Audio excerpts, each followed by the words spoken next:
Prime ಟೈಮ್ಗೆ ಸ್ವಾಗತ. ನಾನು ವೈಷ್ಣವಿ. ರಾಜ್ಯ ರಾಜಕಾರಣದಲ್ಲಿ ಆಡಳಿತ ಮತ್ತು ವಿಪಕ್ಷಗಳ ನಡುವಿನ ಟಾಕ್ ವಾರ್ ಜೋರಾಗ್ತಿದೆ. ಕುರ್ಚಿ ಕಾದಾಟದ ಮಧ್ಯೆ ಯಾರ ಎಕ್ಸ್ಪೀರಿಯನ್ಸ್ ಜಾಸ್ತಿ ಎಂಬ ಚರ್ಚೆ ಶುರುವಾಗಿದೆ. ಇನ್ನು ಕೋಡಿಮಠದ ಶ್ರೀಗಳು ಮತ್ತೊಮ್ಮೆ ಸ್ಫೋಟಕ ಭವಿಷ್ಯ ನುಡಿದಿದ್ದಾರೆ. ರಾಜ್ಯ ರಾಜಕಾರಣದಲ್ಲಿ ಎಕ್ಸ್ಪೀರಿಯನ್ಸ್ ಟಾಕ್ ವಾರ್ ಜೋರಾಗ್ತಿದೆ. ಇಂದು ನಡೆದ ಬಿಜೆಪಿ ಜೆಡಿಎಸ್ ಜಂಟಿ ಸುದ್ದಿಗೋಷ್ಠಿಯಲ್ಲೂ ಇದೇ ವಿಚಾರವಾಗಿ ಎಚ್ಡಿಕೆ ಗುಡುಗಿದ್ರು. ನೀವು ಎಷ್ಟು ಕಂಪನಿಗಳನ್ನ ರಾಜ್ಯಕ್ಕೆ ತಂದಿದ್ದೀರಿ? ನರೇಗಾದಲ್ಲಿ ಕರ್ನಾಟಕದಲ್ಲಿ ಏನೇನು ಲೂಟಿ ಆಗಿದೆ ಅಂತ ಟನ್ ಕಟ್ಟಲೆ ಮೆಟೀರಿಯಲ್ ಕೊಡುತ್ತೇನೆ. ಓಪನ್ ಡಿಬೇಟ್ಗೆ ಡೆಪ್ಯೂಟಿ ಸಿಎಂ ಹೇಳಿದಾರಲ್ವಾ, ನಾವೆಲ್ಲೂ ಕದ್ದು ಹೋಗುವ ಪ್ರಶ್ನೆಯೇ ಇಲ್ಲ ಎಂದಿದ್ದಾರೆ. ಈ ಮೂಲಕ ಬಹಿರಂಗವಾಗಿಯೇ ಡಿಕೆಶಿ ಸವಾಲು ಸ್ವೀಕರಿಸಿದ್ದಾರೆ. ಇನ್ನು ದೇವರಾಜು ಅರಸು ದಾಖಲೆ ಮುರಿದ ಸಿದ್ದರಾಮಯ್ಯ ಬಗ್ಗೆಯೂ ಕಟು ಟೀಕೆ ಮಾಡಿದ್ದಾರೆ. ಸಿದ್ದರಾಮಯ್ಯ ಒಬ್ಬ ಲೀಸ್ ಬೇಸ್ಡ್ ಮುಖ್ಯಮಂತ್ರಿ, ಹೈಕಮಾಂಡ್ ಹೇಳುವವರೆಗೂ ಇರುತ್ತೇನೆ ಎಂದು ಅವರೇ ಹೇಳ್ತಿದ್ದಾರೆ. ಈ ಹಿಂದೆ ದೇವರಾಜು ಅರಸು ಇಂದಿರಾ ಗಾಂಧಿ ವಿರುದ್ಧವೇ ಸೆಡ್ಡು ಹೊಡೆದು ನಿಂತಿದ್ರು.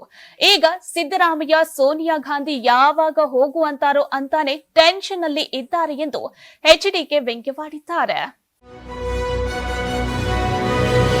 ಲೀಸ್ ಬೇಸ್ಡ್ ಎಂಬ ಎಚ್ಡಿ ಕುಮಾರಸ್ವಾಮಿ ಆರೋಪಕ್ಕೆ ಸಿಎಂ ಸಿದ್ದರಾಮಯ್ಯ ಟಾಂಗ್ ಕೊಟ್ಟಿದ್ದಾರೆ. ಕುಮಾರಸ್ವಾಮಿ ಮತ್ತು ಬಿಜೆಪಿಯವರು ಬರೀ ಸುಳ್ಳು ಹೇಳ್ತಾರೆ, ಅವರಿಗೆಲ್ಲ ಉತ್ತರ ಕೊಡುತ್ತಾ ಕುಳಿತುಕೊಳ್ಳುವುದಕ್ಕೆ ಆಗುತ್ತಾ? ರಾಜ್ಯಕ್ಕೆ ಎಷ್ಟು ಅನ್ಯಾಯ ಆದ್ರೂ ಕೇಂದ್ರ ಸರ್ಕಾರ ಮಾಡೋದನ್ನೆಲ್ಲ ಸಮರ್ಥನೆ ಮಾಡಿಕೊಳ್ಳುವುದು ಮಹಾ ತಪ್ಪು. ಕರ್ನಾಟಕಕ್ಕೆ ಅನ್ಯಾಯ ಆಗೋದನ್ನೆಲ್ಲ ನ್ಯಾಯ ಅನ್ನೋದು ಇದೆಯಲ್ಲ, ಅದು ಮಹಾ ಅನ್ಯಾಯ.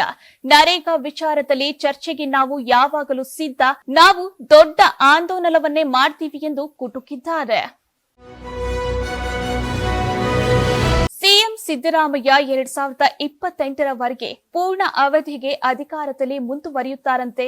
ಹೀಗಂತ ವಸತಿ ಸಚಿವ ಜಮೀರ್ ಅಹಮದ್ ಪುನರುಚ್ಚರಿಸಿದ್ದಾರೆ. ನವೆಂಬರ್ ಕ್ರಾಂತಿ, ಡಿಸೆಂಬರ್ ಕ್ರಾಂತಿ ಮತ್ತು ಈಗ ಜನವರಿ ಸಂಕ್ರಾಂತಿ ಏನು ಆಗುವುದಿಲ್ಲ ಎಂಬುದನ್ನ ಅರ್ಥ ಮಾಡಿಕೊಳ್ಬೇಕು. ಹೈಕಮಾಂಡ್ ಸಿದ್ದರಾಮಯ್ಯ ಜೊತೆಗಿದೆ ಎಂದು ಜಮೀರ್ ಹೇಳಿದ್ರು. ಇನ್ನು ಡಿಕೆಶಿ ಬಗ್ಗೆಯೂ ಪ್ರತಿಕ್ರಿಯೆ ನೀಡಿದ್ದಾರೆ. ಸಿದ್ದರಾಮಯ್ಯ ನಂತರವೇ ಡಿಕೆ ಶಿವಕುಮಾರ್ ಸಿಎಂ ಆಗಬೇಕು. ನಮ್ಮಲ್ಲಿ ಹಲವರು ಬೇರೆ ಬೇರೆ ಪಕ್ಷಗಳಿಂದ ಬಂದಿದ್ದೇವೆ, ಆದ್ರೆ ಕಾಂಗ್ರೆಸ್ ಶಿವಕುಮಾರ್ ಅವರ ರಕ್ತದಲ್ಲಿ ಹರಿಯುತ್ತಿದೆ. ರಕ್ತವನ್ನು ಬದಲಾಯಿಸಲು ಸಾಧ್ಯವಿಲ್ಲ ಎಂದು ಕೋಲಾರದಲ್ಲಿ ಜಮೀರ್ ಹೇಳಿದ್ರು. ಬಸವರಾಜ ರಾಯರೆಡ್ಡಿ ಹೈಕಮಾಂಡ 2028ರ ತನಕ ಸಿದ್ದರಾಮಯ್ಯ ಸಿಎಂ ಅಂತ ಹೇಳಲು ರಾಯರೆಡ್ಡಿ ಯಾರು ಎಂದು ಚನ್ನಗಿರಿ ಶಾಸಕ ಶಿವಗಂಗಾ ಬಸವರಾಜ್ ಕಿಡಿಕಾರಿದ್ದಾರೆ. ಬೆಂಗಳೂರಲ್ಲಿ ಮಾತನಾಡಿರುವ ಶಿವಗಂಗಾ ಬಸವರಾಜ್, ಹೈಕಮಾಂಡ್ ಏನಾದ್ರೂ ಅವರಿಗೆ ಹೇಳಿದ್ಯಾ? ಹಿರಿಯರಿ ಹೀಗೆ ಮಾತಾಡಿದ್ರೆ ಹೇಗೆ? ನಾನಾದ್ರೆ ಮೊದಲ ಸಲ ಗೆದ್ದವನು, ಮಾತಾಡಿದ್ರೆ ನಡೆಯುತ್ತೆ. ಹೈಕಮಾಂಡ್ ಹೇಳಿದ್ಮೇಲೆ ನಾವು ಸೈಲೆಂಟ್ ಆಗಿದ್ದೇವೆ. ಇವರು ಮಾತಾಡಿದ್ರೆ ಹೇಗೆ? ಸಿದ್ದರಾಮಯ್ಯ ಅವರೇ ಹೈಕಮಾಂಡ್ ತೀರ್ಮಾನಕ್ಕೆ ಬದ್ಧ ಅಂದ್ಮೇಲೆ ನಮ್ದು ನಿಮ್ದು ಏನು? ರಾಯರೆಡ್ಡಿ ಹೇಳಿಕೆ ಪರಿಗಣಿಸೋದು ಬೇಡ. ಹೈಕಮಾಂಡ್ ಇದನ್ನ ಗಮನಿಸಬೇಕಾಗಿದೆ. ಇದು ಪಾರ್ಟಿಗೆ ಒಳ್ಳೆಯದಲ್ಲ. ಪ್ರತಿಯೊಬ್ಬ ಶಾಸಕರಿಗೂ ಅವರದ್ದೇ ಆದ ಗೌರವ ಇದೆ ಎಂದು ವಾಗ್ದಾಳಿ ನಡೆಸಿದ್ದಾರೆ. ಇನ್ನು ರಾಜಣ್ಣ ಅವರು ಎರಡೆರಡು ಸ್ಟೇಟ್ಮೆಂಟ್ ಮಾಡಿದ್ದಾರೆ. ನುಡಿದಂತೆ ನಡೆಯಬೇಕು ಅಂತಲೂ ಹೇಳಿದ್ದಾರೆ. ರಾಯರೆಡ್ಡಿ, ರಾಜಣ್ಣ ನಾನು ಯಾರು ಹೈಕಮಾಂಡ್ ಅಲ್ಲ ಎಂದು ಅಸಮಾಧಾನ ಹೊರಹಾಕಿದ್ದಾರೆ. ಟಾಕ್ಸಿಕ್ ಸಿನಿಮಾದ ಟೀಸರ್ ಶೈಲಿಯಲ್ಲಿ ಸಿದ್ದು ಡಿಕೆ ಎಚ್ಡಿಕೆ ಪಾತ್ರ ಸೃಷ್ಟಿಸಿ ರಚಿಸಿರುವ ಎಐ ವಿಡಿಯೋವೊಂದು ಭಾರಿ ವೈರಲ್ ಆಗ್ತಿದೆ. ಈ ಬಗ್ಗೆ ಮಾಜಿ ಸಂಸದ ಡಿಕೆ ಸುರೇಶ್ ಕೆಂಟಾಮಂಡಲರಾಗಿದ್ದಾರೆ. ಆ ವಿಡಿಯೋದಲ್ಲಿ ಕುಮಾರಸ್ವಾಮಿ ಹೇಳಿರುವ ಡೈಲಾಗ್ಗೆ ಯಾರು ಡ್ಯಾಡಿ, ಡ್ಯಾಡಿ ಈಸ್ ಹೋಮ್ ಅಂದ್ರೆ ಏನು ಎಂದು ವ್ಯಂಗ್ಯವಾಡಿದ್ದಾರೆ. ಅವರು ಮೊದಲು ರಾಜೀನಾಮೆ ಕೊಟ್ಟು ರಾಜ್ಯಕ್ಕೆ ಬರಲಿ, ಅವರನ್ನೇಕೆ ರಾಜ್ಯಕ್ಕೆ ಕರೆದುಕೊಂಡು ಬರ್ತಾ ಇದ್ದೀರಾ? ಈಗ ದೇಶದಲ್ಲಿ ಇದ್ದಾರೆ, ದೇಶ ಸೇವೆ ಮಾಡಲಿ ಎಂದು ಟಕ್ಕರ್ ಕೊಟ್ಟಿದ್ದಾರೆ. ಜೆಡಿಎಸ್ನವರಿಗೆ ಕೆಲಸ ಇಲ್ಲ. ಸಿಡಿ ಫ್ಯಾಕ್ಟರಿ ಇದ್ದಿದ್ದು ಹೊಳೆನರಸೀಪುರದಲ್ಲಿ. ಆ ಫ್ಯಾಕ್ಟರಿಯಲ್ಲಿ ಯಾರು ಮ್ಯಾನುಫ್ಯಾಕ್ಚರ್ ಮಾಡ್ತಿದ್ರು?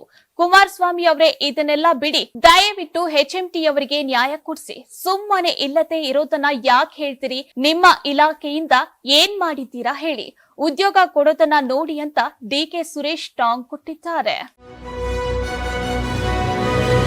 ಸಿಎಂ ಬದಲಾವಣೆ ಮತ್ತು ಅಧಿಕಾರ ಹಂಚಿಕೆ ಕುರಿತು ಭಾರಿ ಚರ್ಚೆಗಳು ನಡೆಯುತ್ತಿರುವ ಬೆನ್ನಲ್ಲೇ ಕೋಡಿಮಠದ ಶ್ರೀಗಳು ಶಾಕಿಂಗ್ ಭವಿಷ್ಯ ನುಡಿದಿದ್ದಾರೆ. ಸದ್ಯದ ಪರಿಸ್ಥಿತಿಯಲ್ಲಿ ರಾಜ್ಯ ರಾಜಕೀಯದಲ್ಲಿ ಬದಲಾವಣೆ ಕಷ್ಟ. ಸಿದ್ದರಾಮಯ್ಯ ಸಿಎಂ ಸ್ಥಾನ ಬಿಟ್ಟು ಕೊಡುವುದಿಲ್ಲ ಎಂದು ಹೇಳಿದ್ದಾರೆ.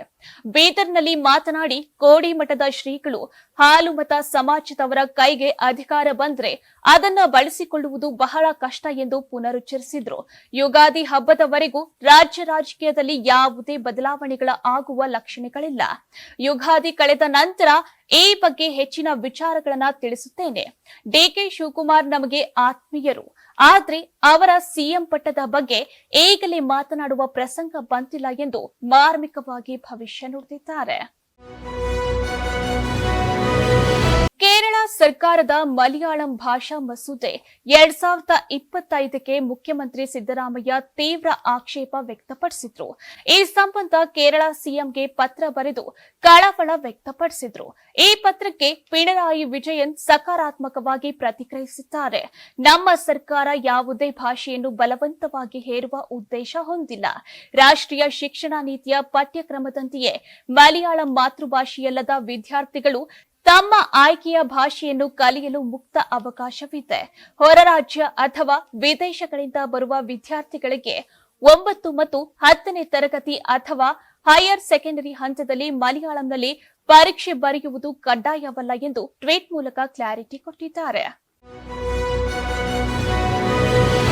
ಮಹಾರಾಷ್ಟ್ರ ಉಪಮುಖ್ಯಮಂತ್ರಿ ಅಜಿತ್ ಪವಾರ್ ನೇತೃತ್ವದ ರಾಷ್ಟ್ರೀಯತಾವಾದಿ ಕಾಂಗ್ರೆಸ್ ಪಕ್ಷ ಮತ್ತು ಸೋದರ ಸಂಬಂಧಿ ಶರದ್ ಪವಾರ್ ನೇತೃತ್ವದ ರಾಷ್ಟ್ರೀಯತಾವಾದಿ ಕಾಂಗ್ರೆಸ್ ಪಕ್ಷವು ಪುಣೆ ಪುರಸಭೆಗೆ ನಡೆಯಲಿರುವ ಚುನಾವಣೆಗೆ ಜಂಟಿ ಪ್ರಣಾಳಿಕೆಯನ್ನ ಬಿಡುಗಡೆ ಮಾಡಿದೆ. ಎನ್ಸಿಪಿ ಎಸ್ಪಿ ಕಾರ್ಯಾಧ್ಯಕ್ಷೆ ಸುಪ್ರಿಯಾ ಸುಳೆ ಜಂಟಿ ಪತ್ರಿಕಾಗೋಷ್ಠಿಯಲ್ಲಿ ವೇದಿಕೆಯನ್ನ ಹಂಚಿಕೊಂಡಿದ್ದು ವಿಶೇಷ. 2023ರಲ್ಲಾದ ಕಹಿ ವಿಭಜನೆಯ ನಂತರ ಎರಡು ಬಣಗಳ ನಡುವೆ ಹೆಚ್ಚುತ್ತಿರುವ ಸಾಮೀಪ್ಯವನ್ನು ಸೂಚಿಸಿದೆ.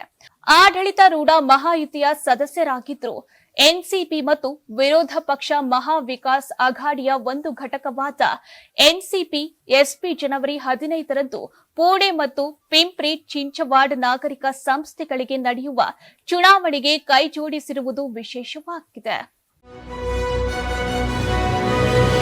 ಜೆಡಿಎಸ್ ಪಕ್ಷದ ಚುನಾವಣಾ ಚಿಹ್ನೆ ಬದಲಾವಣೆಗೆ ಪ್ಲಾನ್ ಮಾಡಲಾಗುತ್ತಿದೆ. ಹೊಸ ವರ್ಷ 2026ರಲ್ಲಿ ಪಕ್ಷದ ಚುನಾವಣಾ ಚಿಹ್ನೆಯಲ್ಲಿ ಬದಲಾವಣೆ ತರಲು ಜೆಡಿಎಸ್ ನಿರ್ಧಾರ ತೆಗೆದುಕೊಂಡಿದೆ. ತೆನೆ ಹೊತ್ತ ಮಹಿಳೆ ಸದ್ಯ ಜೆಡಿಎಸ್ ಪಕ್ಷದ ಚುನಾವಣಾ ಚಿಹ್ನೆಯಾಗಿದೆ. ಜೊತೆಗೆ ತಮ್ಮ ಹಳೆ ಚಕ್ರದ ಗುರುತು ಸೇರಿಸಲು ಪ್ಲಾನ್ ಮಾಡಲಾಗಿದೆ. ನಿನ್ನೆ ನಡೆದ ಕೋರ್ ಕಮಿಟಿ ಸಭೆಯಲ್ಲಿ ದೇವೇಗೌಡರ ಸಲಹೆಯಂತೆ ಈ ಚರ್ಚೆ ನಡೆಸಲಾಗಿದೆ.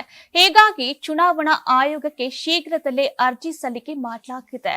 ಚುನಾವಣಾ ಆಯೋಗದಿಂದ ಹೊಸ ಚಿಹ್ನೆಗೆ ಅನುಮತಿ ಸಿಕ್ಕ ಕೂಡಲೇ ಜೆಡಿಎಸ್ನ ಹೊಸ ಚುನಾವಣಾ ಚಿಹ್ನೆ ಬಿಡುಗಡೆಯಾಗಲಿದೆ. ಇದರ ಹಿಂದೆ ಒಂದಷ್ಟು ಭಾವನಾತ್ಮಕ ಲೆಕ್ಕಾಚಾರಗಳು ಇವೆ. ತೆನೆ ಹೊತ್ತ ಮಹಿಳೆ ಚಿಹ್ನೆಯ ಹಿಂದೆ ಚಕ್ರ ಸೇರಿಸುವುದರಿಂದ ಚಲಿಸುವಂತೆ ಕಾಣುತ್ತದೆ.